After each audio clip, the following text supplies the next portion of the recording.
I'd like to call this meeting of the Shoal City Council to order. Show that all council members are present with the exception of Councilman Hatch, who has to be excused tonight.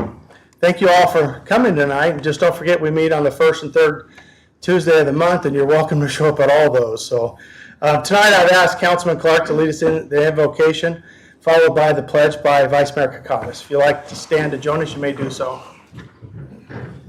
Our Father in heaven, we're thankful for this opportunity we have to gather as a city council. We're thankful for the opportunity we have to meet in this wonderful building. We're thankful for this community. We're thankful for the moisture that we've received upon our lands, and we are grateful for the way in which it has replenished our reservoirs and our lands, Father. It was desperately needed, and we thank Thee for it. We are grateful this night for the wonderful staff members that we have that have worked diligently to get prepared our agenda and all the documentation for that. We pray Thou will bless them in their work and their efforts. And we're grateful, Father, for the many wonderful first responders we have, for the men and women in uniform, our law enforcement and our firefighters, and as well as our dispatchers, and those who put their families and their own personal safety on the line so that we can live in a safe community.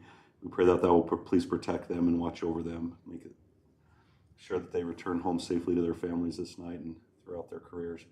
We pray that Thou will give us wisdom beyond our own this night, that as we meet and discuss the affairs of this community, that we'll be guided by Thee, that we'll be able to work together in a spirit of partnership and a spirit of community, as we know that this is truly a choice land that we have to live in, and that we are very blessed to be able to meet in these circumstances. We pray that Thou will bless those who are making decisions internationally, that Thou will guide and direct them. There are various conflicts going on throughout this world that the United States is involved in. Please guide our leaders that they will make decisions that will keep our men and women safe and that we'll be able to do what's best for this country. We ask for these blessings in the name of Thy Son, Jesus Christ. Amen. Amen. Join me in the Pledge of Allegiance. I pledge allegiance to the flag of the United States of America and to the republic for which it stands, one nation, under God, indivisible, with liberty and justice for all. Thank you, Councilman Clark and Vice Mayor Kakavis. Next item on the agenda is call to the public. Any citizen desire to speak on a matter that's within the jurisdiction of the city of council may do so at this time. I have nothing, and seeing nobody run up here, I'll go to the next item on the agenda. Under special events, presentation by Nexus Coalition for Drug Prevention. Mrs. Solomon.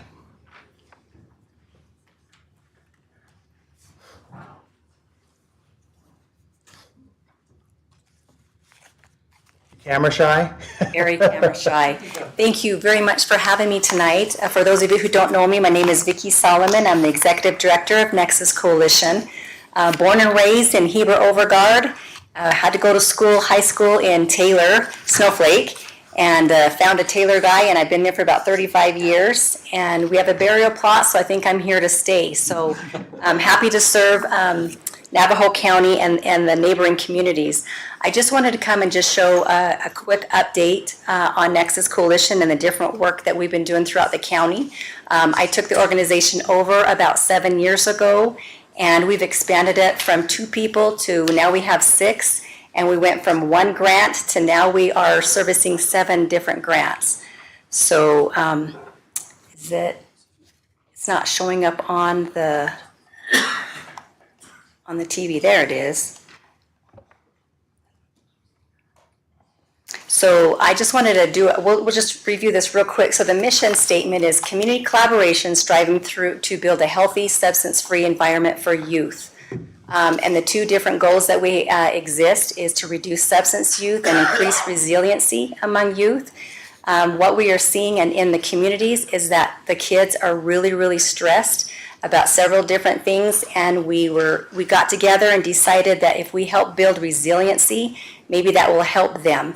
As we know as adults, the stress does not go away, or at least I haven't been able to figure out how to make that go away.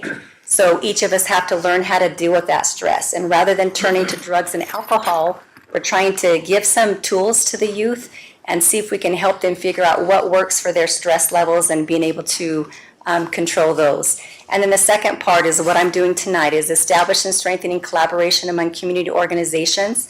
That's something that I absolutely love to do and I'm very passionate about. If there's an organization that's not working with us, I would love to work with them. Just as a quick little snapshot, this is the staff that we have right now. There's 2 of them that are not with us any longer. Becky Belknap has moved on, but this is in our annual report, and she was there during this work time. And then Cheyenne Layton, she's on maternity leave. So, I wanted to show a snapshot. So when we first started the organization, there was more youth we were focused on, and we decided every youth, there's a caregiver or a parent attached to them. So we wanted to try to expand our numbers with adult education as well. So we've got about 13,000 different people that participated with the youth, and then we have 13,000 adults that participated. So I love these numbers. We finally got it where it's about even, where we're educating adults and youth the same. And then there was about 6,800 activities. We educate on naloxone, and we also distribute that. So we had about 986, and this was for last grant year, October to September. And then 69,000 education resources items were distributed and handed out. And then here's just some snapshots. We've been invited and have built a great collaboration with White River. So we've been over to White River doing some education. And let's see what else we got here.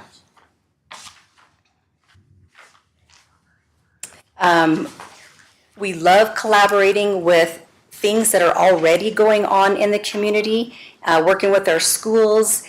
We also provide a junior leadership academy for 2 weeks out of the 2 weeks out of the year, and we've had great success with that. We'll skip over here. This is where I love this slide right here because it shows the 12 different sectors that we collaborate with. And so we try to have phone numbers and names for each of these different sectors.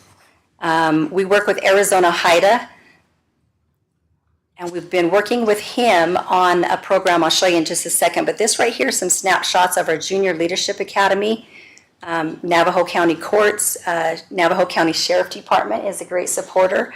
National Guard, they come up from the valley, and the youth actually love visiting with them, and they had so much fun that National Guard went ahead and stayed the whole entire day. They were going to come for just a couple of hours, but they ended up staying the entire day. And then this was the first year that we were able to get the First Responders of America to participate with us, and we're going to do that as an annual thing now. They're great to work with. So here's some snapshots. We get law enforcement involved in talking to the youth and educating them. We try to get the youth immersed into their communities. We have a Junior Leadership Academy in Snowflake, in Pine Top, and in White River, and we're hoping to get Sholo started up again. And here's some of the schools that we collaborate and partner with. And then here's some of the entities that we collaborate and partner with. One of the ones that are not on this list is called SACLA, Substance Abuse Coalition Leaders of Arizona. It's a statewide organization. There's 7 executive members on it, and I happen to be one of the ones that are on that committee.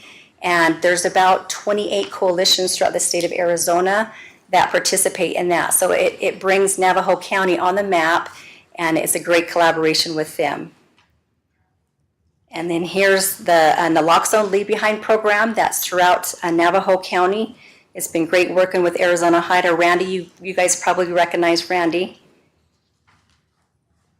And we actually got an award at the Arizona Drug Summit.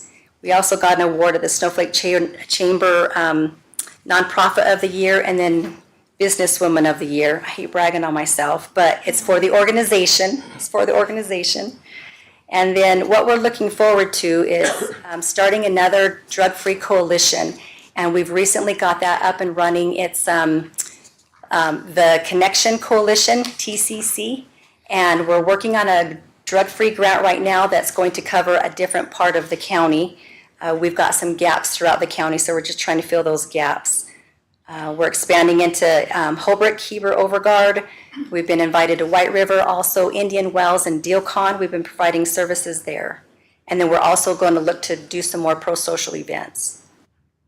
So with that, is there any questions that you may have for Vicki with Nexus Coalition? Oh, I did want to update real quick. We've been working with, and I don't know if she's here or not, Ashley Ryan, your safety coordinator. She's reached out to us, and we provided one naloxone fentanyl training. I heard it went really well, so we're working on another one right now to help educate the staff for you guys. And then we're also over at the Sholo High School with a freshman academy. It's an awesome program where every single freshman gets 6 different topics from Nexus, and we invite guest speakers to come in for that. So it's been great serving your community, and we hope to continue doing that, and we appreciate your guys' support. Thank you for everything you do in our community. We appreciate it. You're very welcome. Thank you. Thank you. Appreciate that. All right, next item on the agenda is presentation by Navajo County Sheriff's Office. Sheriff Klaus. Well, good evening, Mayor Leach and Vice Mayor, members of the council. Thank you for giving us a few minutes of your council meeting this evening. I know you have a packed agenda. We'll try to be mindful of the time. 4 or 5 years ago, we started kind of a new tradition of reporting back to each of the city councils within Navajo County. Part of that, the reason is, one, working with the chiefs of police, but two, recognizing that the sheriff's office, although we have concurrent jurisdiction throughout the county, we have an obligation because we do a lot of operations. We do search warrants, traffic stops, work alongside your officers, work with your staff for our public safety needs. And with that, we feel like we need to report back and share some of those things that we're working on. 5 years ago, we came to the councils and asked for the support in a jail district. And with that, the last 5 years, we've seen a lot of great efforts that have happened within the detention services within the county. And then the last 3 years, we've been doing what we call our MCAT, or our Major Crimes Apprehension Team update. The reason we do that is because there's a commitment that each of these cities put into this task force by giving officers and part of their budget to support that. So as a council that supports that, you obviously need to report back on how those operations are going.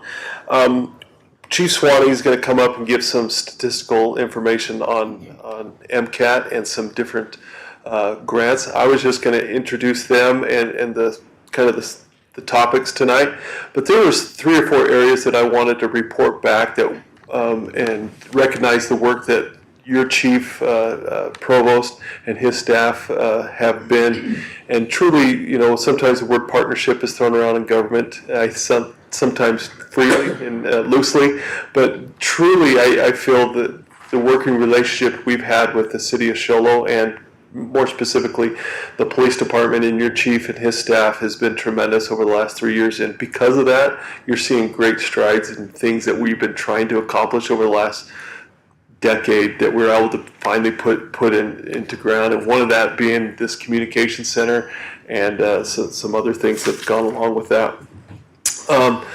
So MCAT is one of those obligations that we try to get as much, because it's so much proactive. We ask for an officer to come off the streets to kind of go work throughout the community and target specific crimes, and so they're not there filling a shift that the chief would like to see done, or sometimes the council. And so it kind of comes at a sacrifice, but there's also a benefit, and the benefit being that if we see a reduction in crime, or if we see bigger enforcement. But part of that is we look for ways to fund that through different grants, and we've had grants through what they call Burn Jag, and we've had grants from other areas that have been very helpful, but there's only cover so much. This year, we're going to be going to the Board of Supervisors later this month, because we have secured a $1 million grant through the state. And I have to commend the bipartisan efforts that Governor Hobbs and the legislature were able to pass what they've labeled a local border support fund. Governor Ducey in 2015 passed a Border Strike Force. They funded that for much of his term, and then Governor Hobbs came in and asked that to be pushed to local agencies, and we jumped on that opportunity to increase the funding amount that we can offer to local jurisdictions. Right now, we used to just offer around $40,000, which would cover less than 50% of a task force. Now we're able to cover 75% of each of the members that participate in this task force. So with this $1 million funds, this is going to be directly pushed back into this task force to increase on their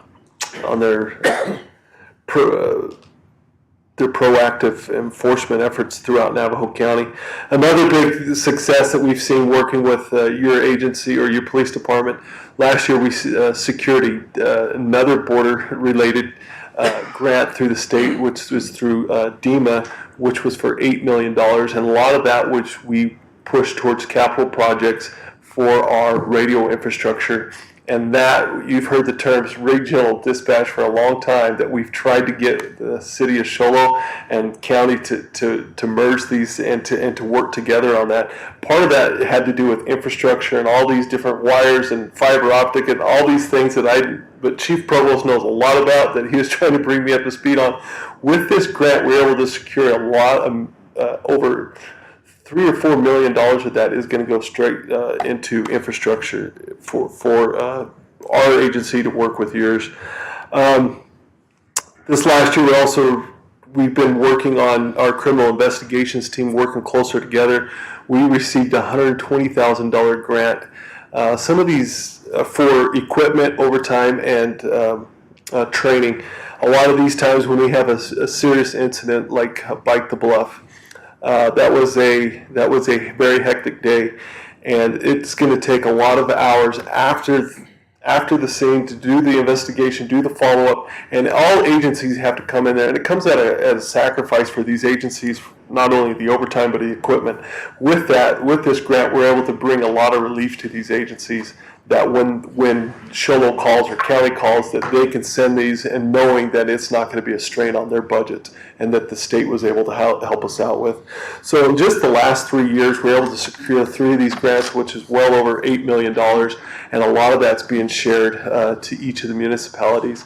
And the Sheriff's Office taking the lead on doing that to make sure that we're all working together in the same effort. And I just want to commend not only this council and the staff, but your police department, that they are not, nobody's working in their own direction, but we're all working in the same direction for public safety throughout the county as a whole.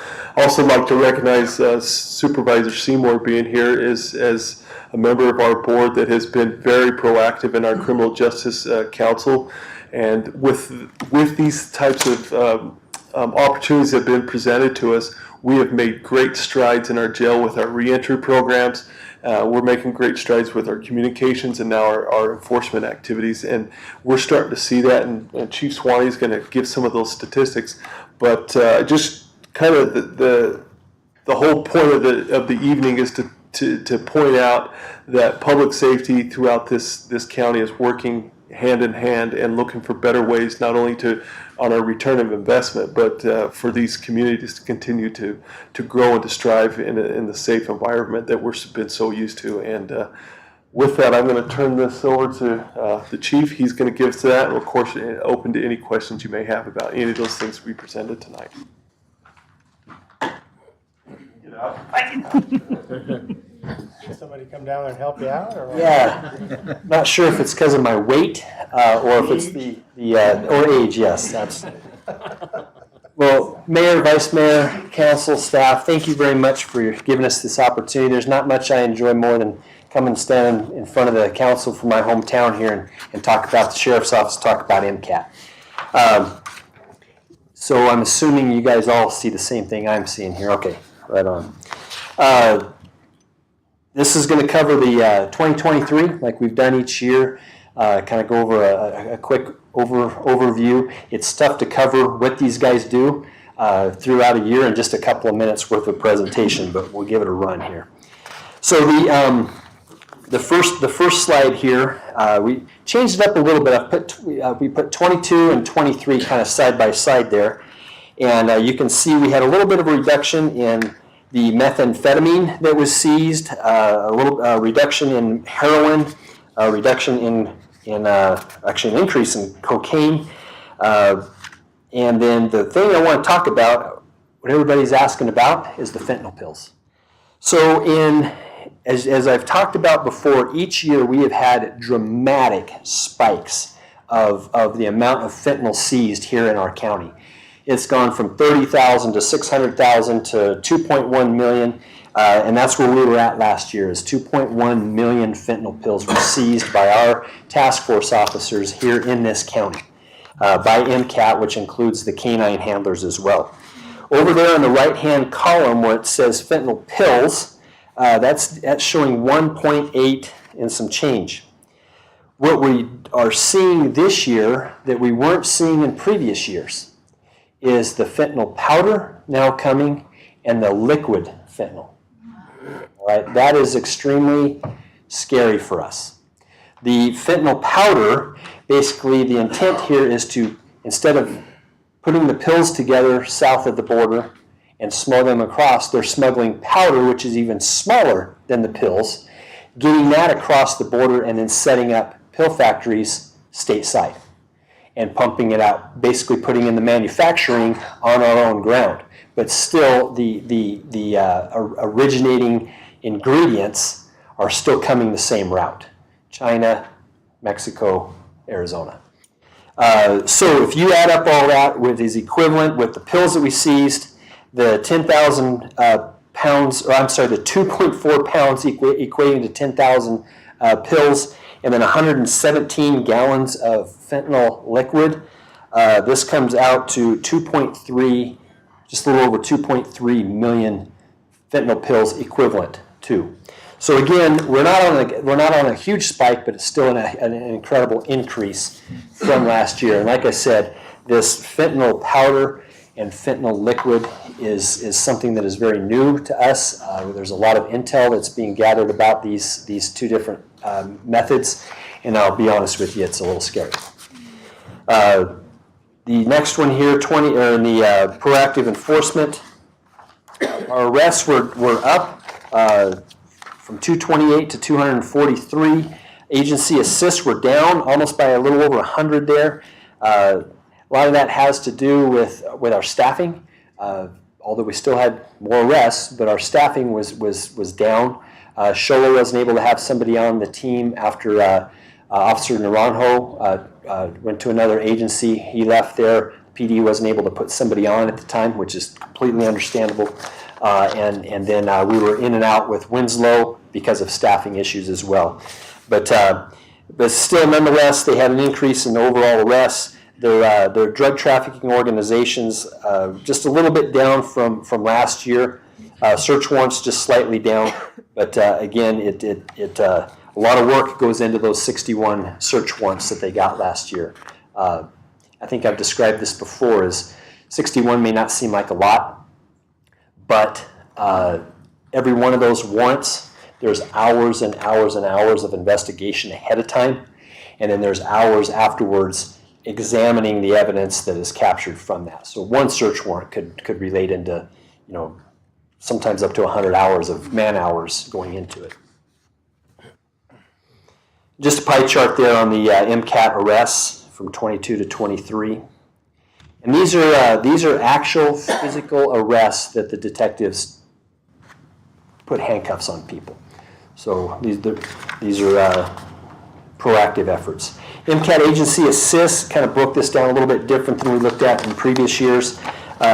Like City of Shola there over on the far left, 26 different occasions where MCAT was called in and assisted the City of Shola Police Department.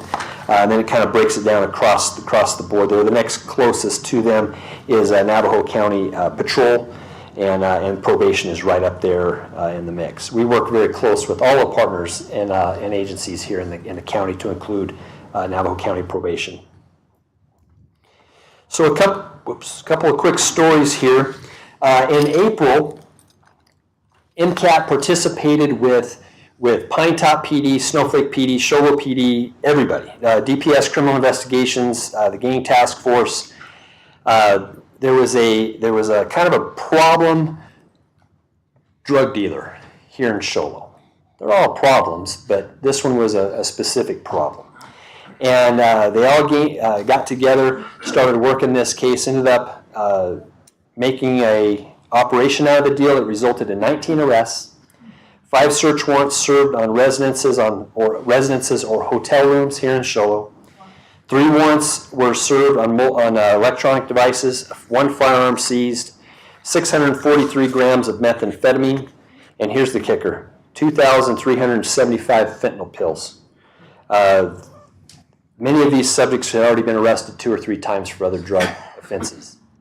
But somebody has 643 grams of methamphetamine and 2,300 fentanyl pills in residences and hotel rooms and what have you. Their intent is to sell. Their intent is to traffic those pills to our citizens and our children here in our county. So that was a great case. It was put together in a joint operation. Let's see here, where am I at? I skipped one. In August, MCAT detectives received information of a subject that was sending explicit sexual material over the internet. Using our partnerships with agents at the Homeland Security out of Flagstaff, we put together a investigation that resulted in the arrest of a subject here at a local business in Show Low. He was arrested for 11 counts of sexual exploitation with a minor, and it indicates on there that he is still in custody awaiting trial. He is still in custody facing a 17-year prison sentence that he took on a plea. So that was another, although not drug-related, it was a major crimes, and the detectives on the task force working with some of our federal partners were able to put this case together. In October, MCAT responded to the Navajo County Jail.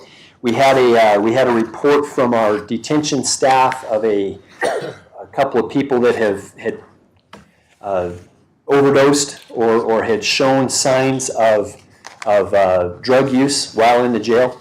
Our jail staff did a phenomenal job getting people locked down, getting some off to the medical provider, what have you. Called in MCAT. Ultimately, MCAT did a phenomenal joint investigation with some of our jail staff that resulted in a search warrant being served at a relative of the individual that was found to have smuggled in the drugs into the jail. And this residence was out in Adamana, which is out east of Holbrook, and that resulted in an additional 1,282 fentanyl pills located at that residence. What was sad is that there's obviously 1,200 fentanyl pills being set up for sale out of this home. And there was also 3 children living in the house. So the Department of Child Services was also involved in this case here and took disposition of those children. A grand total of 6 arrests were made on that, basically from just a couple of pills that were smuggled in a shoe into our jail facility. And Lieutenant Williams and his staff turned that into basically a drug trafficking organization and was able to take them all into custody. That pretty much sums it up there. I know it was quick, and I know, like the sheriff said, your agenda is pretty full tonight. I don't want to take up much of your time, but I just can't express our appreciation for the partnership that we had with your police department. And I'm going to take some claim too. My police department, being I'm a citizen here in your town, it's a fine place. It's a fine group of guys with fine leadership, and we do have a great partnership working with them, and looking forward to further partnerships moving forward, and be more than happy to answer any questions that you guys may have on some of the MCAT activity. Yeah, again, thank you very much for what you guys do. I heard this presentation a couple weeks ago in Pine Top, and the fentanyl got me, first of all, but the liquid and the powder, it's just amazing that they're going to figure out a way to get it. And watching some of the stuff that you do on social media, you would think these people have learned to stay out of Navajo County, but they haven't. So You would certainly I don't get it, but the dogs they're doing their job for sure. But we probably can't thank you guys enough for everything you do. But Councilman Clark has a question. Yeah, I'd like to ask a question, Lieutenant Williams. He's sitting too comfortable there, so I'd like to have him come up. Maybe Commander Westover too. If you could come on down here. You know, my question is, we talk a lot about the MCAT team and the partnership and stuff like that. And I think we're getting ready to enter the budget cycle to start dealing with, you know, how the council is going to allocate our budget and ultimately our priorities. And so what is it that keeps you two up at night? You know, it seems like you guys are kind of the boots on the ground. And what do we need to be focusing in on as a council moving forward, right? Like we have a lot of numbers and stuff like that. And I appreciate the sheriff. I appreciate Chief Swanee.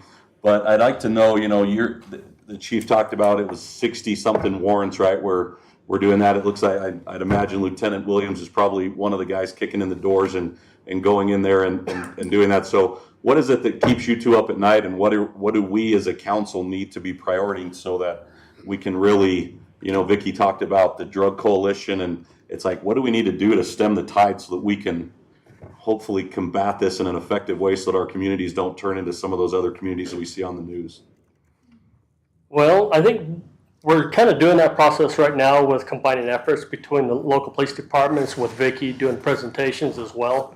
I know one thing that bugs me at night when I'm sitting there thinking is I've just got two guys, and it's not just the safety of the citizens, but it's just our group. There's just a few of us. We have to pull in from, like a couple of our operations, we've had 5 or 6 different agencies to make this work. And it's just, I mean, and that's just one thing that I think every agency is always, it's just always about manpower and ability to be out there and serve the public. Yeah, like you just heard from Chief Swanee, we've got a great relationship with Navajo County. They're in our building with us. We're on the phone all the time with each other. Even though we don't have a detective there full time right now due to staffing, we read our significant incident reports, and they're called out on all our drug arrests so that we're sharing intel.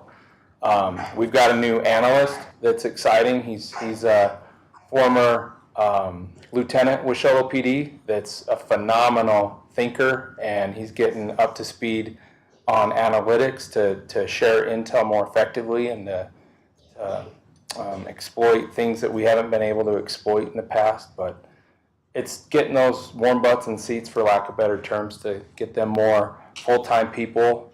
What worries me right now is fentanyl. It's dangerous. You heard Chief Swanee talk about that. That old saying, 90% of our problems are 10% of our people, comes to mind, and we keep having the same problems over and over, and I'd like to be a little more effective dealing with that 10% better, and we're on that path. So, yeah. Thank you, gentlemen. Thank you. Thank you. Councilman Olson. Yeah, I just want to thank you, both the sheriff and the Show Low PD, for the IGA that we have working with each other. I mean, we even have you guys in the same building in downtown Show Low, so you guys can talk with each other no matter what day. I get a lot of phone calls asking about the drugs that come through Show Low, mostly the fentanyl. And what are we doing about it? And I keep on telling people, I said, we're trying to find and stop as much as we can. But I said, with the Show Low Police Department and the Sheriff's Department working together throughout the city of Show Low, they always are keeping us informed of what's going on.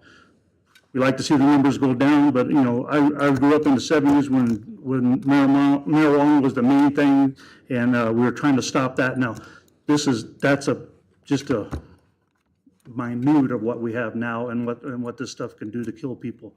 So thank you for your work together. Thank you for your staying up at night and protecting us, keeping us safe. I know a lot of this stuff comes through town in the middle of the night, and so you, chief and commanders and staff and police officers, lieutenants, all the way down to the clerks, thank you for protecting us. As this council has said a long time ago and many times, we have your back. So thank you very We much. feel it. Thank you for your support. Well, thank you. Vice Mayor? I too would just like to thank both of the agencies for your cooperation with each other. I not enjoy, but I appreciate getting the notifications on my phone. Today I got one about an arrest that you guys made over in Winslow for over $500,000 of methamphetamines. And it's just astounding the amount of stuff that is going through Navajo County. And so I appreciate your effort. I know that it's just overwhelming. We appreciate your efforts and want you to stay safe, and anything we can do to make your job better and easier, as Councilman Clark said, you know, let us know what we need to do. I just want to thank you for everything you do and all your hard work and making it safer for our residents. thank you very much, and it goes a long ways. And as a citizen, I sleep better at night. So thank you so much, knowing you guys are out there. Thank you, guys. Appreciate it. Thanks, Sean.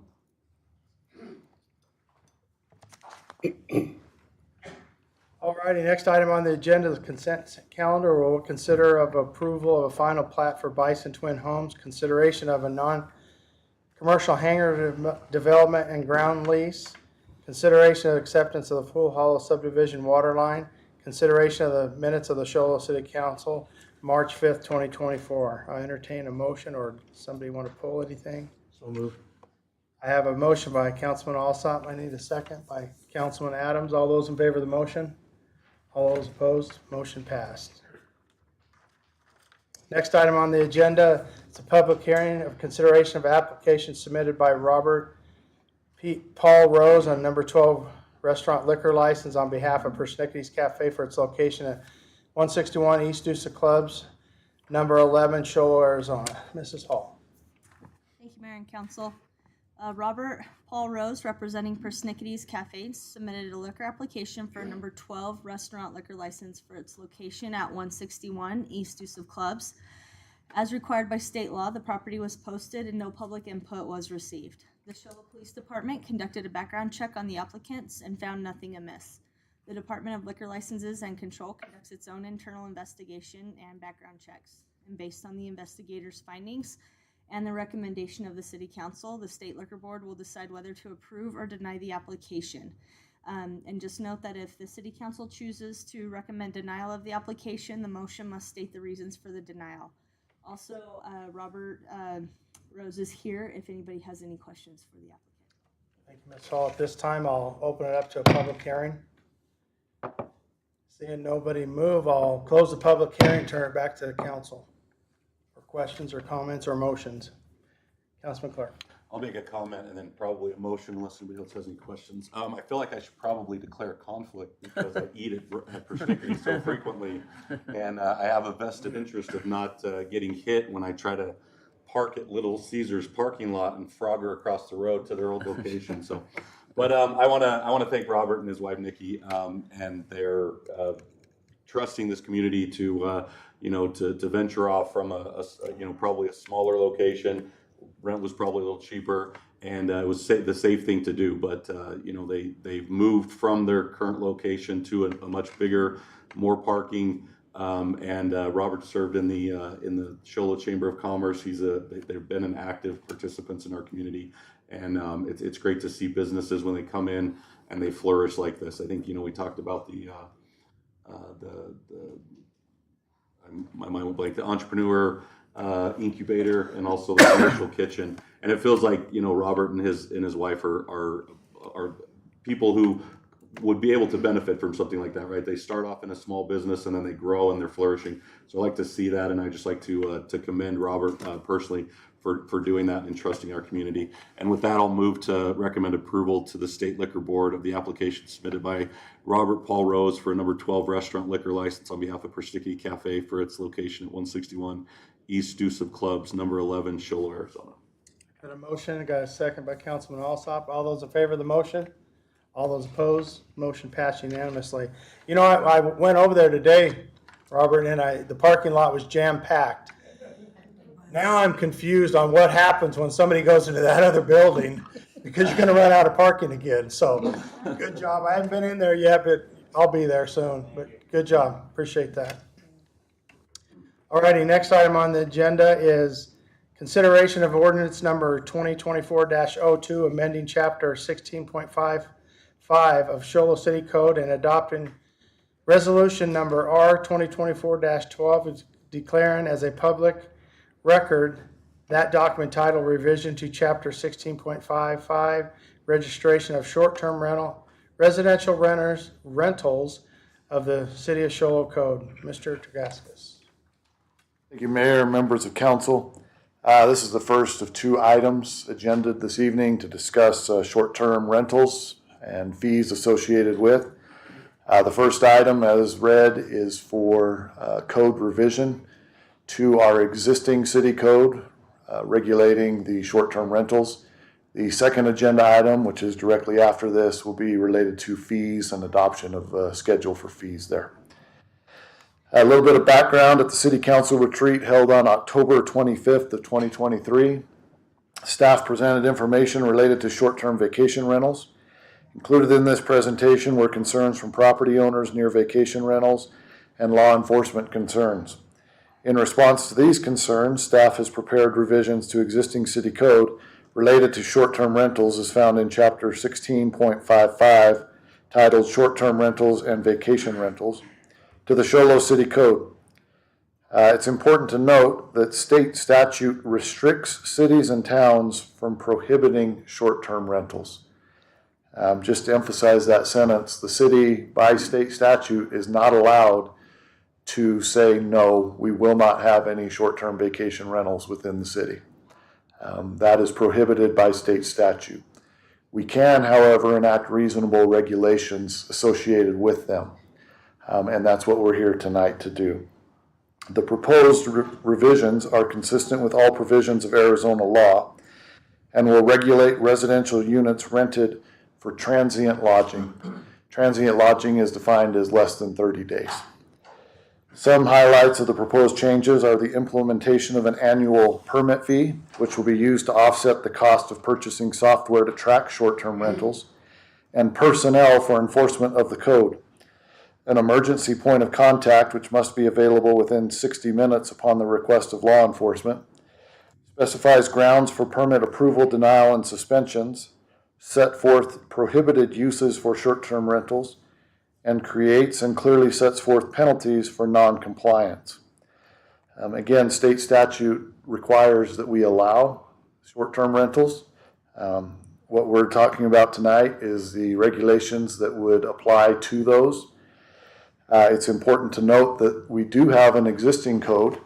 This would update that code, primarily with the intent of adding more clear enforcement language, language related to violations and penalties, and also require that the owner of the vacation rental designate an emergency contact that can be available on a short-term notice. Current city code requires that you have an emergency contact, but it does not specify how quickly they need to be able to respond to the property.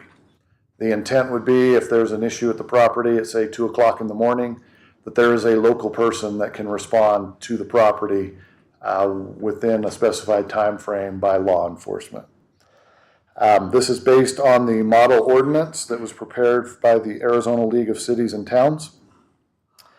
The short-term rental permit fee will be presented as part of resolution number R2024-13. Once adopted and effective, this ordinance will apply to all newly registered short-term rentals and existing short-term rentals. Short-term rentals currently registered with the city will not be required to pay the required registration fee until they renew their existing registration at the end of this year. I would point out, though, that they would still be subject to the provisions of this code related to enforcement and notifications and things of that nature. With that, staff is available for questions. Thank you, sir. Questions or comments?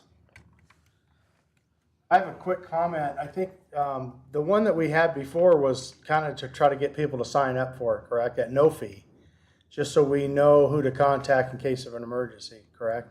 Correct. The existing city code that we have, it does spell out registration requirements. It does spell out notice requirements. They're required to post near the front door contact information. There was no fee associated with that registration. The intent was that with no fee, perhaps we might get people to be more inclined to register. In speaking with the consultants that we've discussed the software with, they've identified, they believe, approximately 350 to 400 vacation rentals that are operating within the city limits of Show Low.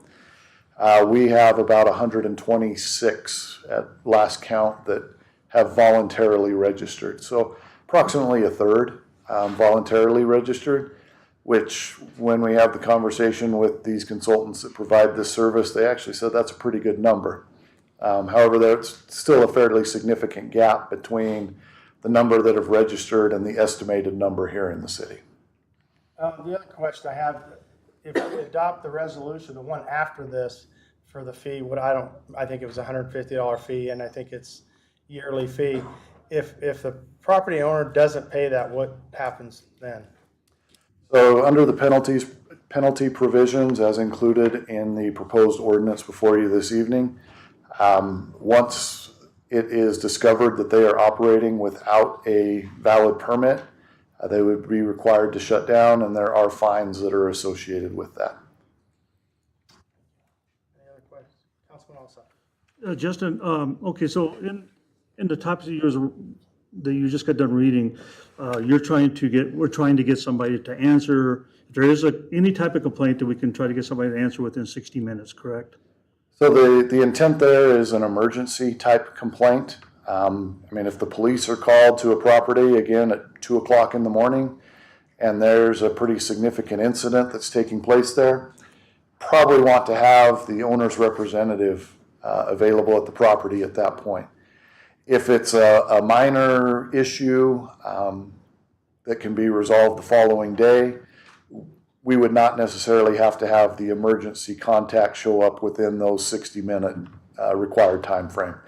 A lot of that will be at the discretion of the officer that responds to the property, but certainly that adds the ability to have the owner's representative there at the property to help resolve or identify any issues that need to be taken care of in a more timely manner.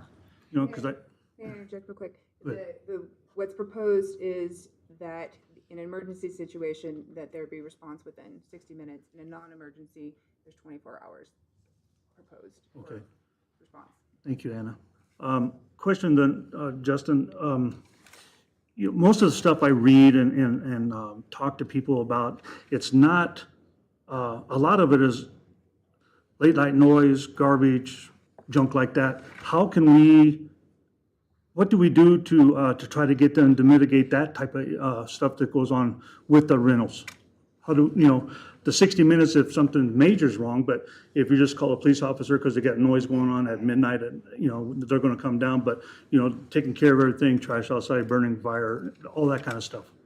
Right. So a lot of the things that are encompassed in this ordinance are already found in other areas of city code. For example, you're not allowed to block traffic, right? That's in other areas of city code. You're not allowed to have a loud party and disrupt the neighborhood. That's in other areas of city code. What this does is it kind of pools all those different portions of code and puts them in one defined space. So when we're talking about a violation at one of these rental type properties, it's very easy to locate the section of city code because it's right there in this section of city code. We don't need to go searching through 19 different chapters to find where the violation is specifically noted. So that's one of the things that this will help do. As far as penalties and violations, again, they are spelled out there. If there is a violation of this section, the first violation, I think, is a fine of up to $500. Then it goes second violation up to $1,000, third violation up to $1,500. So there's a stepped violation plan or program that's built into this to help, again, with the enforcement. That was one of the things that the city attorney and the police department felt that we needed in this ordinance was a more clear pathway to enforce and a more clear violations and penalties section. So that was included in this. One more question, Mayor. Okay, so if we do fine them and stuff like that, who's reliable for us to get that money? Does it go through the court system? Does that go through just city stuff? Goes through the courts just like any other type fine. There's also by state statute, depending on the type of violation, and it has to be a fairly serious violation. Just somebody leaving their trash out doesn't rise to the level of a serious violation. But if there are serious violations that meet that definition, then we can actually revoke their permit. So it's just another level there. Vice Mayor? Justin, under penalties and continuous violations, at what point is a permit revoked? I'm sorry, Is there a point where a permit is revoked if they continue to have violations? so there are some sections in here, and Anna, I'll look to you for a little bit of guidance on that. Again, if it's one of those serious violations, it becomes very easy for us to point out and say, you meet that criteria and we're going to revoke the permit. Once you get into the lower level type violations, I believe the number is 3. If there's 3 certified violations within a year, we could look to revoke their permit at that point also. Miss? Yes, there are some violations that are cumulative like that, but then there are major violations. So if there's like a major violation, like a felony occurred in a short-term rental or other things, those can move forward to a quicker response and a suspension of a permit. And the proposed ordinance does allow for a due process. So if there was a suspension that was initiated by the planning and zoning, there is a method that they could appeal that process internally through the city manager. Thank you. Thank you, sir. This isn't a public hearing, but Jody, has your questions been answered? Do you still want to speak? If you come to the podium, come on up. Thank you for being so gracious. I think I missed your call. Thank you so much. My name is Jody Whitehead. I know many of you. I've lived here since 2020, and a couple of years ago I got a short-term rental as a way to generate some income.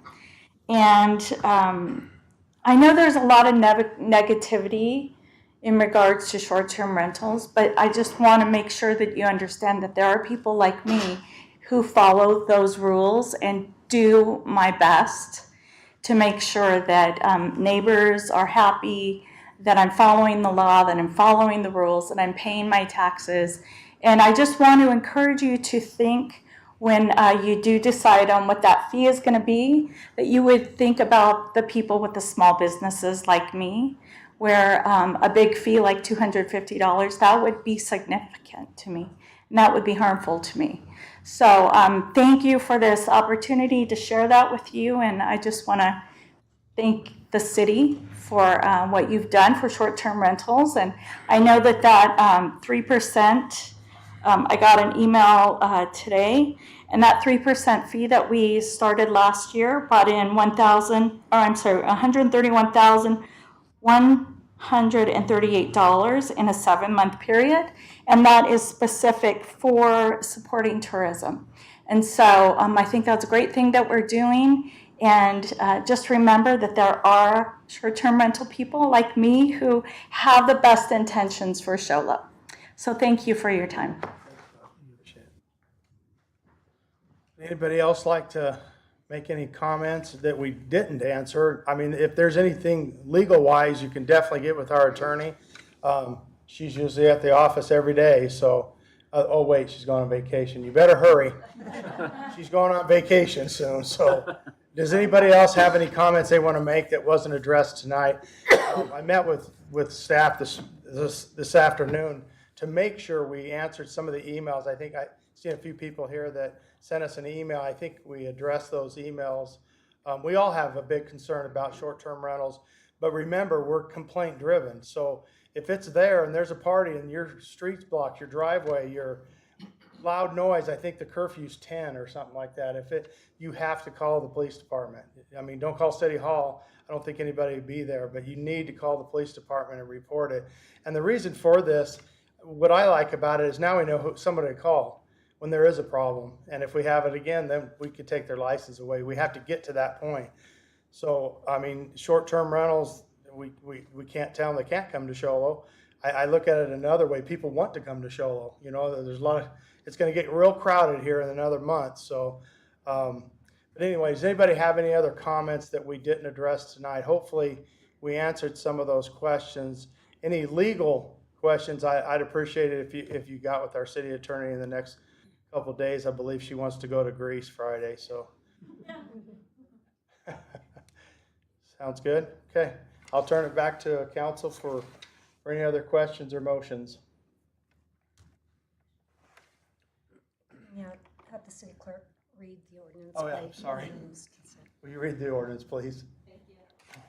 City of Show Low Ordinance Number 2024-02, an ordinance of the mayor and council of the City of Show Low, Arizona, amending the code of the City of Show Low, Arizona by amending Chapter 16.55 relating to regulating short-term rentals and vacation rentals, incorporating the recitals by reference, establishing a purpose, setting forth definitions, requiring registration to operate a short-term rental or vacation rental within the city boundaries, establishing regulations, adopting notification and disclosure requirements, adopting application fees, establishing fines and penalties for violations, providing for enforcement, providing for the repeal of conflicting ordinances, providing for severability, and establishing an effective date. Thank you. Thank you. All right, turn back to council for motions. Vice Mayor? Yes, I'll move to adopt ordinance number 2024-02, amending chapter 16.55 of the Show Low City Code and adopting resolution R 2024-12, declaring as a public record that document titled revisions to chapter 16.55, registration of short-term residential rentals of the Show Low City Code. Got a motion, I got a second by Councilman Adams. All those in favor of the motion? All those opposed? Motion passed unanimously. Next item on the agenda is consideration of resolution number R 2024-13, adopting short-term rental permit fees. Mr. Turgaskis. Thank you, Mayor. Again, at the City Council retreat of October 25th, staff presented information related to the short-term rentals. Following this discussion, staff met with 3 companies that provide property owner information, as well as location and rental history of properties utilized for vacation rentals. In the past, this has been the significant challenge, is identifying which properties actually are being used for vacation rentals. When you go on the various websites that list the short-term rentals, they're very good at giving just a general map without a specific location or address, which made it very difficult for us to be able to pinpoint which properties exactly were being utilized for vacation rentals. It also became very difficult for us to prove that even if a property was listed on one of these sites, that somebody had actually rented it. The purpose of meeting with these 3 companies was to get a description of what type of services they provide, how that would benefit us in our efforts to help enforce these concerns and ordinances related to short-term rentals. And then obviously price was something that we were a little bit concerned with as well. In meeting with these companies, we discovered they were all very similar in the type of services that they provide. Each one of them will review the various listing websites, 10, 15, 20 different websites that they will review. The term they use is they scrub the website. They look to see which rentals that are being utilized and being listed there. They then actually identify what the property is and who the actual owner is of that property. As part of this, they also will go in and they will identify days that show that have been rented. They also pull off things like reviews that show that somebody said, yeah, I rented this place and it was really nice, or any other comments they might have on it. Why that's important, if we do have to go to court, that becomes evidence and helps us in the information we present to the judge to show that, yes, this is actually being operated as a vacation rental. As a result, we are recommending that we adopt a rental fee or a registration fee. We're recommending changes to the licensing requirements. We're recommending that you adopt an annual short-term rental permit fee.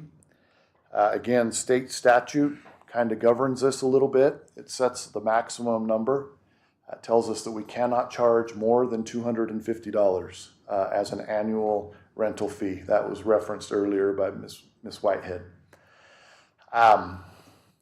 Staff is recommending a minimum annual fee of $150 per rental. This is $100 less than what that maximum is. However, we do believe that it's a justified amount in that it will cover the cost of the proposed software. It will also cover approximately 10 hours a week of staff time to help with enforcement of this, and also any incidental court costs and things associated with actual court enforcement of this ordinance. Again, as mentioned earlier, short-term rentals currently registered with the city would not be required to pay this fee until January 1st of 2025. And violations of this ordinance are as outlined in the section that was just adopted by council. So again, with that, staff is available for questions. Councilman Adams. What is some of the other cities similar to this situation charging? So there really is a range. Some cities charge very, very little. Queen Creek, for example, charges $0, which I was very surprised. Others charge $60, $80. The majority of them have chosen to go with the maximum of $250. So we would be less than what the maximum allowable rate is if adopted at the $150. And then one more question there. So let's say we did $150 in a year. Are we going to be back here saying raising it because of this cost, and we're not covering our costs anymore? It's always possible. Again, the intent is that this fee should cover what our anticipated costs are.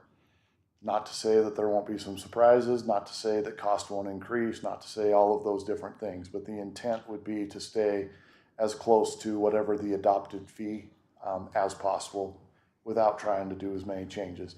Just as an example, our standard business permit fee is $25. I don't think that's changed in 15 years. So we really do try to keep those fees as stable as we can. Thank you. Any questions? Councilman Alsop. Yeah, Justin, I think this is a good step for us to be able to track something that's going on in those subdivisions or to those houses that are being rented. I know, just like the lady stated, that you have good renters, you have bad renters, you have good tenants, you have bad tenants. We all want to work together and do something. I just know that this is not the only issue just here in Show Low. After being down to the League of Cities and Towns, it's all over the place. I know they were talking about Scottsdale was going to be writing something up, and they were trying to figure out what they want to do. And so we was going to try to read that whenever it came back in, but I haven't seen anything from Scottsdale. So at least we're doing a positive step, trying to get that. I mean, what we're trying to do is protect really the people that live next to these or in the subdivisions with these rentals, and trying to mitigate it as much trouble as there is to try to get less than that up, to make it a good neighborhood for people to live in and to have fun and be able to do things. I know I have one behind my house, and they run everybody else's yard and make trash everywhere, and they run on the golf course and get on the greens, and then I can't putt good when I get on the greens, so I got to make sure that, that's taken care of. That's a good excuse. Yeah, I mean, it's a hard thing to putt straight anyway. So, but, so I like what we're doing is trying to help people out and get things going the right way. So thank you, sir. Questions or comments or motions? I'll do a motion. Councilman Judd. I move to adopt resolution number R 2024-13, adopting a short-term rental permit fee of $150. Got a motion, I'll second it. All those in favor of the motion? All those opposed? Motion passed unanimously. Thank you, Justin. Next item on the agenda is consideration of approval of a list for job order qualified contractors for manhole replacement project, City of Show Low, project number S4924. Mr. Hemsaw. All right, let's get to why everyone's here, all right? All right. Finally. All right, the annual capital improvement budget includes approximately $190,000 per year for wastewater manhole replacement citywide. Wastewater manholes deteriorate over time and require replacement to allow the city to access them and maintain our wastewater collection system. The scope of the work includes removing deteriorating manholes, replacing the manhole with a new concrete or polymer manhole, and replacing any concrete or asphalt to adjust the replacement to grade. The work shall take place at various locations citywide in the city of Show Low. Due to the yearly nature of this work, a job order contract is used to manage these projects. A 3-year job order contract with 2 additional 1-year extensions possible was advertised to request for a submittal of qualifications to select contractors that are qualified to bid on the yearly job orders. 2 contractors submitted statements of qualifications to highlight their capabilities to perform the work of the requested work. A review panel meeting the qualifications outlined in the Arizona state statutes was assembled to review the statement of qualifications. 2 submittals were from Apache Underground and Excavating and Central Arizona Civil Construction Company. After review of the statement of qualifications, the review panel determined that both companies are qualified for the manhole replacement job order contract. Staff recommends approving the list of qualified contractors for the manhole replacement job order contract. City of Show Low project number S4924, job order number 1 will be released later in the next couple of months, allowing the selected contractors to bid on that replacement work.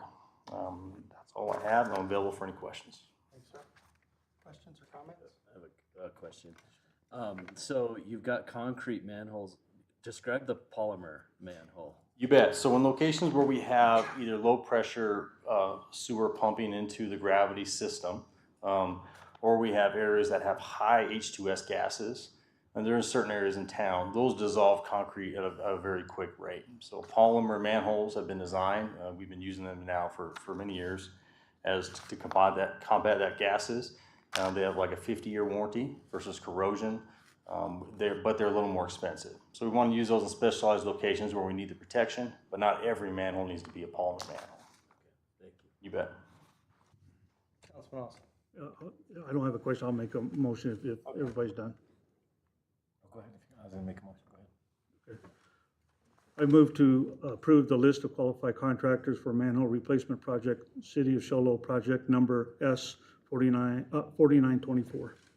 I got a motion, Councilman Alsop, second by Councilman Allen. All those in favor of the motion? All those opposed, motion passed unanimously. Thank you, sir. All righty, next item on the agenda is consideration of acceptance of facility use agreement with Rock and Roll LLC. Kind of a weird name. Thank you, Mayor, Council. In the years past, the City of Show Low has been a sponsor of the Deuces Wild Rodeo. The rodeo has been a centerpiece of summer activities. It's been a popular centerpiece. Residents and visitors alike have enjoyed the rodeo. In 2020, the Village Arena, which has previously hosted the rodeo, was sold, and the new owner plans on redevelopment of the arena for something other than an arena. Linden Valley Arena, which is owned by Rock and Roll LLC, operates an arena in close proximity to Show Low. The city has been in discussion with Linden Valley Arena about the use of the arena for a rodeo during the summer months between June through September. A family-friendly rodeo is envisioned. Upgrades will be needed to accommodate a public rodeo. Immediate improvements include new bleachers with guardrails and accessible seating that are compliant with the Americans with Disabilities Act, as well as bucking chutes that would be needed for anticipated events. Linden Valley Arena obtained quotes for the bleachers and the chutes. The bleachers, the installation tax freight from Desert Recreation was $256,036.24. The bucking chutes from Preford quoted for $43,409.26. To accommodate any additional incidental costs, the city would pay up to $300,000 towards the specified improvements. Rock and Roll will pay any expenses in excess of the $300,000. Rock and Roll will contribute a minimum of $50,000 in-kind services towards the improvements. Rock and Roll will provide the concrete, which was quoted in the one estimate as approximately $15,600, and a sub base for the bleachers. Rock and Roll will maintain the rodeo grounds and improvements through the term of the agreement. The city will have use of the rodeo grounds for a minimum of 3 consecutive days between June through September for a term of 10 years. Additional use of the rodeo grounds would be upon mutual agreement. The contribution would come from development funds. Staff recommends approving the facilities use agreement with Rock and Roll LLC and the associated budget transfers in the amount not to exceed $300,000. Thank you. Any questions or comments? I have a quick comment. I see there's a couple of our past mayors here. I think we've been working on it that long, so it's nice to finally get going in the direction to get rodeo back in Show Low. So I appreciate everybody's hard work, and I know the Perkins, we've had meetings with them for a few years now, so it's nice to get this done. Pretty excited about it. And if any of you haven't been out there lately, they have a nice concession stand. They have the World Series of Roping out there, usually about 10 times a season, and it's like a little town, so that benefits all, well, I should say it brings more traffic for sure, but it benefits our community because a lot of people go out there and they stay out there, but it's pretty amazing. So I'm glad to see this finally come to fruition.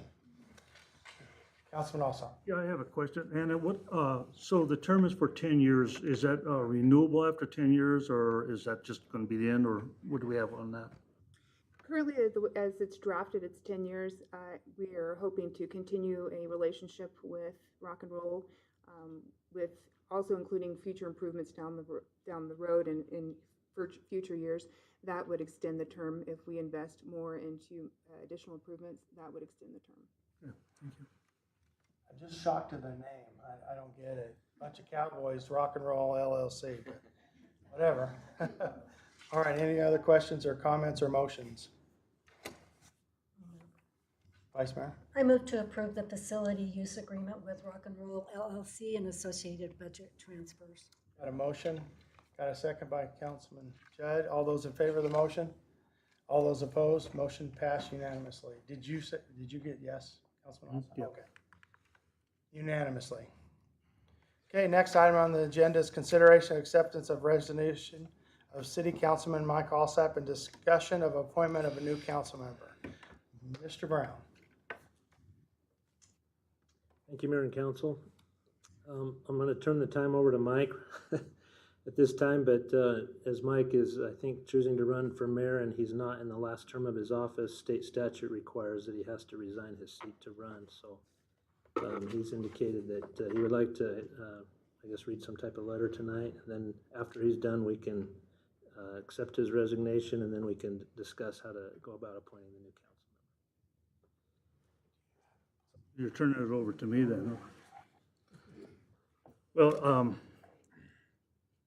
it's been a great 14 and a half years on this council, working with this current council. It's been a great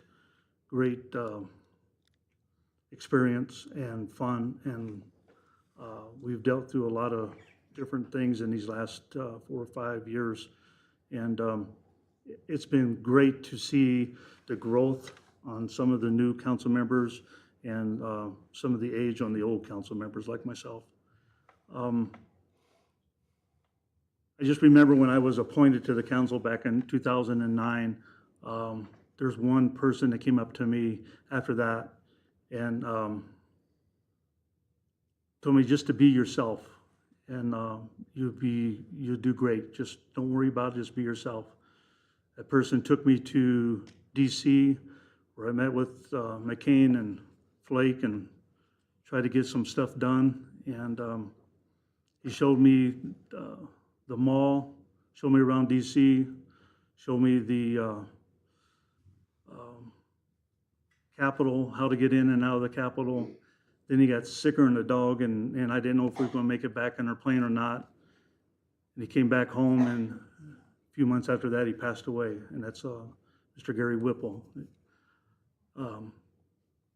He taught me a lot, made me grow up of what to look for and how to help people, how to help citizens in Show Low. And after that, then at the same time, Rick Furneaux was the mayor, and I want to thank Rick for all the stuff that he taught me and made me step out of my boundaries. I learned how to question things and still come up with a good attitude of how things are run. We all of us up here thinks things move quick in government. Yeah. Until you get up here and you try to figure it out, it doesn't move as fast as it usually does. But if you persist at it, things will get done, and you'll make people happy. Rick was the one I went to when we started the thing with the youth here in Show Low, where they come up and do the meetings once a year. That has been a great project, and I just thank you, Rick, for letting me do that. I appreciate that very much. Then I was underneath Daryl Seymour. Can't say anything better than to Daryl, but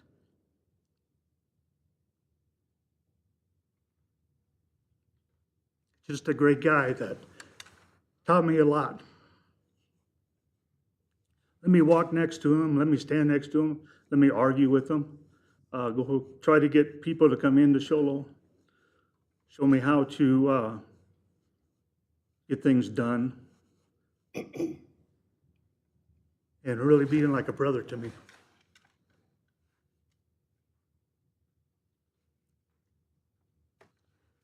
It's hard to give up the seat, but sometimes times come up to where you have to give up your seat and to go after other things that you want to pursue in life. That's the only reason I have to do this. And it was hard to, I think this is the first time I ever had to write a resignation in my life. So usually I fulfill everything that I go after, and I don't have to worry about that. So council, thank you for putting up with me. Thank you for being a part of my life on this council.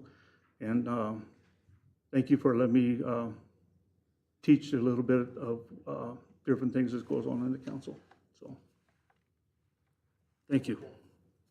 Questions or comments? I need to read the resolution. Okay, so I tender my resignation effective March 27th, 2024 at midnight. That's all you need. But thank you people, thank you the citizens of Show Low for letting me serve you for these last 14 and a half years. It's been an honor and a pleasure, and may God bless this city and town. Thank you. Councilman Adams. I just want to say thanks to Mike. It's been it's good get to know you. I've enjoyed being on the council with you, and I appreciate all the service you've done over the years. And I just want to say thank you. Vice Mayor. I too would like to say thank you, Mike, for your endless hours and dedication to the city and our citizens and our youth. You know, as a council, not always do you always agree on everything that's on an agenda or an issue, but it's been good serving with you, and we wish you the very best in your future endeavors. Yeah, I'd like to say thank you to Mike as well for your 14 years of service. And like the Vice Mayor said, we don't always agree on everything, but we always seem to come together for what's best for the city of Show Low. And thank Mike for that. So I'd like to just thank Mike as well. It's a great opportunity right now for me to sit here, having been raised in Show Low. I went to high school at Show Low High School, and was able to go get an education and come back and be able to raise my kids. When I first ventured off and got married and came back, I was fortunate enough to work for the city of Show Low, and at the time Mayor Furneaux was the mayor. And I've always appreciated the manner in which he advocated for the city. There wasn't a time when it was no task was too small for him to jump in his. It was always a red vehicle. I just remember a red Jeep or a red truck or something. He would jump in that, take potential developers up in his airplane and fly and go and take pictures of the area, and then Mayor Seymour came shortly thereafter, and I have a very fond relationship with Daryl. He's been like a father to me, and I'm not going to cry. I'm not going to get into that. Daryl knows how much he's meant to me in my life and my kids, especially. The legacy that I have been able to do here is largely because of Daryl. So I'm not going to go into that right now and bore everybody with that, but I've often talked about we as a council right now we stand on the shoulders of giants. We're fortunate for the predecessors before us, the vice mayor, the mayor currently right now with Junior being the mayor. I feel like as a newly, minted council member 4 years ago, I was fortunate to come in and things were going great. There is a sense of community on this council. There is a sense of purpose. Like I think it's been said multiple times, we don't always agree on things, but that's what's great about a representative democracy and us being able to come here and to talk about issues that are facing us, and to do it in an agreeable manner, in a manner which is like a community should. We don't let partisan politics get in the way of doing what's right for our community, and we don't let things dehumanize one another, because at the end of the day, we're all citizens of Show Low. And I said this when you won the first time when you ran for mayor. Gene Kelly ran against you, and I commended both of you for the manner and the integrity in which you ran your campaigns, because I felt like it was a good campaigning without the personal attacks. And so as I sit here and think about this, Mike having to leave the council, obviously I'm going to miss you. I'm going to miss the friendship that we have, and also I feel like, Mike, you've done a phenomenal job, and that you're one of the giants whose shoulders I'm fortunate enough to stand on, who've put the city first, who've put family sometimes had to sacrifice in order for you to be at trips out of the community and work time where you'd have to put in long hours. And then, so I want to thank you for that. And I also want to thank your wife. She's here in the back of the room. A lot of times our spouses are the unsung heroes who have to come home. When we leave these meetings, sometimes we go decompress with them, and we might go vent about, the issues that we're facing, the citizens who may not appreciate this fully, and some of those things. And so our spouses are the ones who really take the brunt end of that, and they're the ones who are at home, who are making sure that kids and grandkids are being taken care of. So I want to thank you for allowing Mike to serve and always being there to support him and doing a phenomenal job with that. So with that, I appreciate the time to stay as mayor. Appreciate that. Do we need a motion to accept at this time? I'll entertain a motion to accept the resignation letter. I'll move to accept the resignation letter. Need a second? Got a second by Councilman Adams. All those in favor? All those opposed? Motion passed 5-1. You didn't vote for yourself. Why? All righty, appreciate it, Mike. Okay, next item on the, I'm sorry. Now we need to discuss on how the council wants to replace the vacant seat. There's a couple things that kind of been talked about that we've done in the past, is possibly people that have pulled packets that are turning them back in. I think the deadline's a couple weeks. On April 1st, I believe. April 1st, so we have a few people that have packets out that are going to be turning those back in, or possibly planning and zoning. There might be some people on that might be interested, or do you want to open it up to the public? Like I said, in the past, we've usually done people that are running, that if they're interested, we appoint them, or planning and zoning. Councilman Adams. I think we should do people who are running and planning and zoning. Guys kind of agree?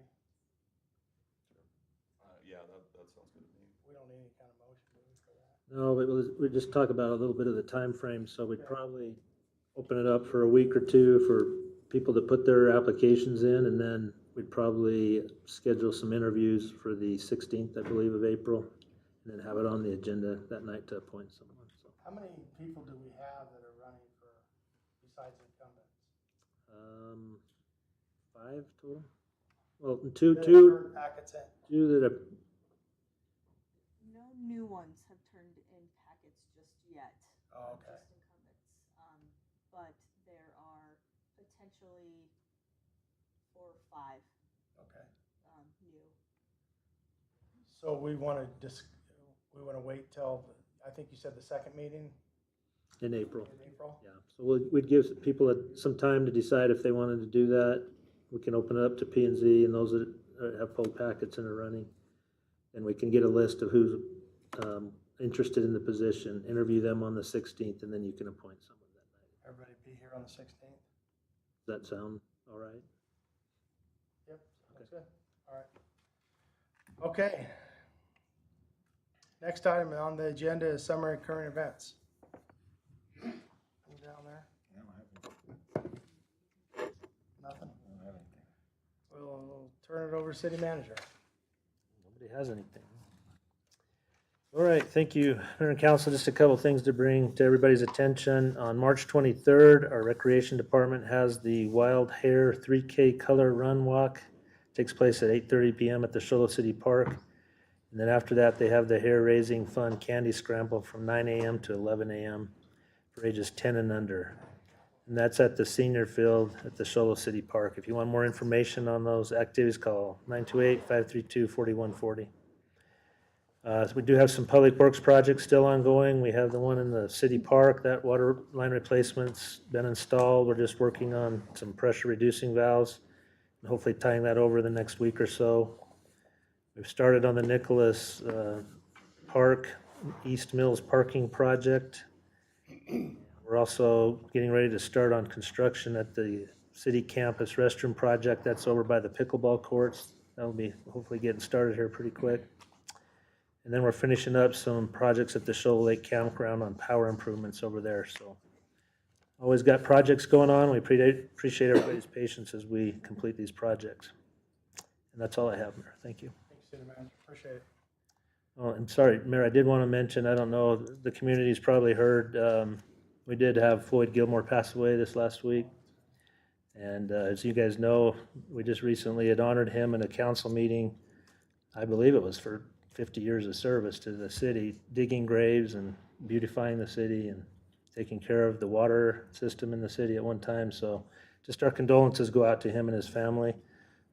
Floyd was just a great citizen of Show, and we appreciate him. So. I remember back in the day, you'd have to call Floyd and say, "Where's this go?" Because him and Kenny Patterson were the only two people that knew where some of these water lines went. So, hey, next time on the agenda, schedule meetings. So we'd just like to remind you guys, on April 2nd at 6:30, we'll have begin our budget study sessions where we'll present the recommended budget. On April 2nd at 6:30, that's followed by our town hall for public comment. And then a study session with the council on Thursday, April 4th at 6 p.m. So that's an important meeting, Thursday, April 4th. Hopefully everybody can make it, and we'll start going over the budget in detail that night. If everything goes well, we hope to finish it that night, but if not, we can also have a couple other dates scheduled. But everybody just remembers April 4th, 6 p.m. Okay. Next item on the agenda is executive session, where we'll discuss or consider employment with our city attorney and city manager. I'll entertain a motion to go into executive session. I got a motion by Vice Mayor and second by Councilman Adams. All those in favor? All those opposed? Motion passed unanimously. Thank you guys for being here. Appreciate it. Can we take a